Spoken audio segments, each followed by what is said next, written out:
myself,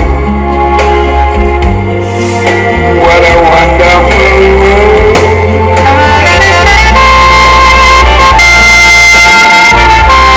I see skies of blue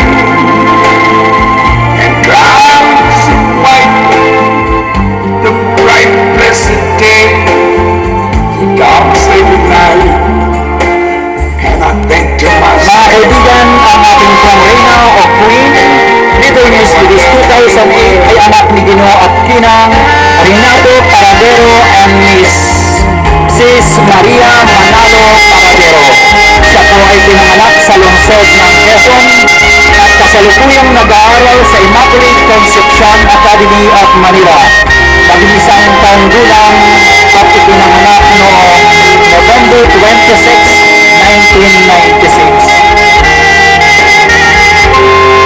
Mga kaibigan, palakpakan po natin ang ating Little Miss Philippines 2008, Miss Jose Dayon Manalo Paradero. sky.